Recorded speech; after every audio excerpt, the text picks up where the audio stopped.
Nilaglag ko na. Si Mr. Pesto ay magluluto na naman ng kakaibang putahe na naman. Ito yung laman loob ng tuna. Gagawin nga nating bupis.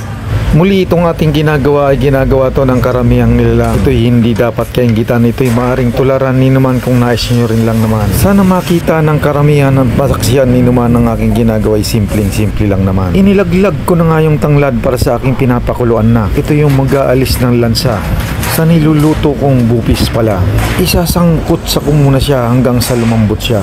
Nakaprepare na nga lahat ng aking mga kasangkapan na gagamitin. Patuloy na nga tayo sa hiwaang walang humpay at magkakaroon tayo ng mga eksena ritong para sa akin mayroong pagkakaiba sa mga katulad nila o kahawig rin pala ng mga ginagawa ng ordinaryong nilalang.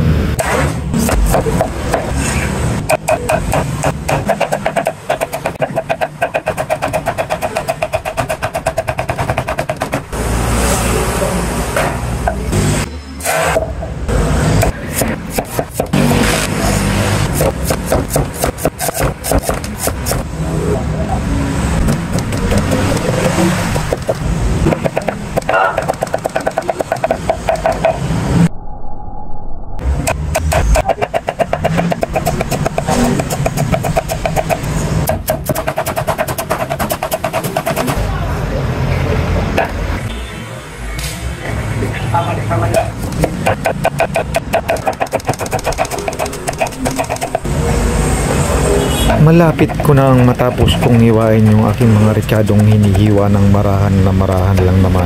Na may kaunting kabilisan lang naman itong aking ginagawa ay simpleng-simple lang naman. Dahon ng sibuyas nga yung aking hinihiwa ng marahan din naman. Ito na nga yung finished product nating nahiwa na. Titingnan ko na nga kung malambot na siya. Baliktarin muna natin siya. Medyo matigas pa kaya tatakpan ko muna uli siya. Ilang sandali pa titingnan muli natin siya kung malambot na talaga. Pwede na. Kumakalas na. Itatapon ko na nga yung tubig na ipinangsangkot sa kanya. At tutungo na nga tayo sa ating paghihiwa na hinihiwalay ko muna yung pinakang-atay niya. Maghihiwaan na naman tayo ng walang humpay na. Magbibigay rin tayo ng kaunting kwela para hindi tayo mapagod sa ating mga ginagawang simple lang naman. Patuloy ko na ang pinipidang-pidang yung aking ginagawang simpleng-simple lang naman. Ang salitang pidang-pidang ito'y nagmula pala sa bayan ng Bula o kaya sa bayan ng Rinconada. Patuloy na nga tayo sa hiwaang walang humpay at tuloy pa rin tayo sa ating pag-iiwa hanggang sa matapos na natin siya. Kinuha ko na nga yung margarine at nilagay ko na sa kawali siya hanggang sa mini-mix na natin siya.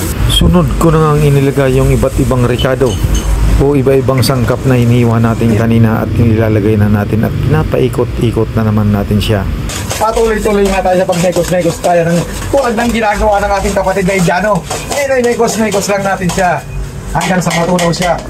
Pagkalipas ng ilang sandali, ayan, malapit na nga siya. Tunaw na. Nilaglag ko na nga yung laman loob. Mekos na naman tayo.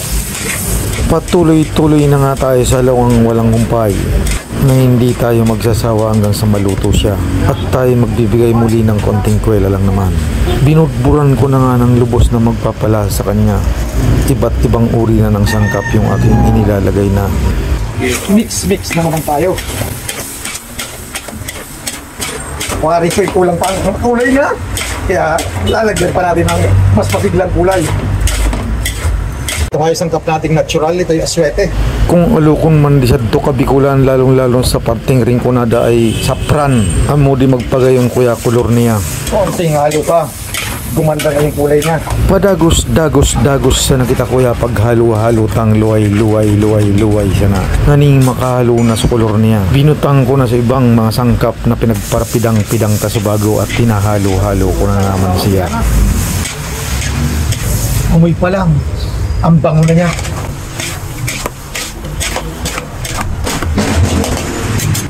Lagay na nga natin yung balansi na buhay. Binutang ko na nga ni sumatamis tapos sumasgad nga ning balansi na siya. Isang dali pa. Alalasap na natin yung lasa.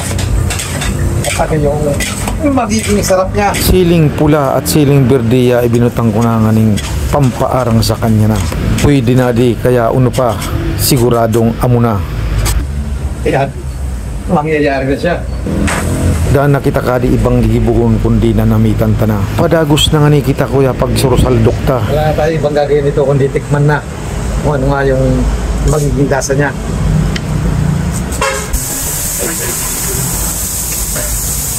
Ready na niya. Nganiram na.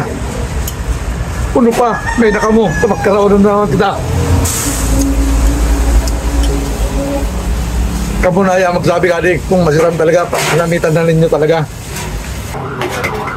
May natamagkaroon na kita. Bupis. Gawa saan?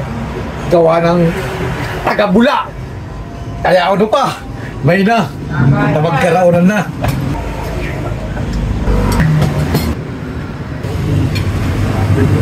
Nandito na rin yung aking kaibigan. Siya sumandok na rin ang kanyang mga kain.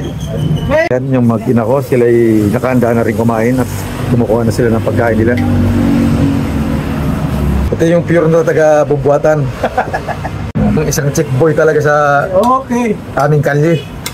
Titikman ko muna kung ano lasa. Kung magiging pasado. Magsabi ng totoo ah. Okay, sarap. Amo di sa mga binabayaran talaga ni Mr. Peps kaya hindi nagsasabi kin kamaturan. Tayo lang tayo nakaposisyon. Yung isa nasa likod naman. Masarap. Ang masasabi mo, maestro? Sarap. Magkano binayad sa'yo ni Mr. Peps? Nagsabi ka ng masarap. Sarap mo, makaon.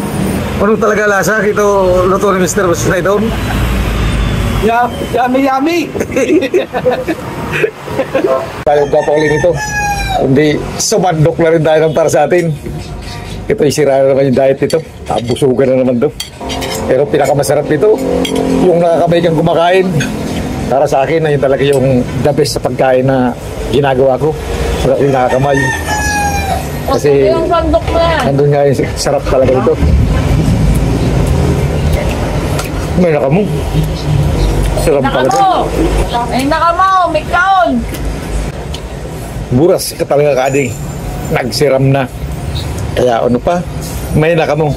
Maraming salamat nga pala sa mga viewers natin dyan at mga followers natin dyan at mga subscriber natin dyan na hindi kayo nagsasawa sa aking video sa inyong panonood na walang pumilit kanino man sa inyo para panoorin nyo ang aking video. Maraming salamat sa inyong lahat. Pagpalain sana tayo ng buong may kapara sa ating mga gagawin at magagawa pa sa buhay. Bye-bye, ingat po tayong lahat.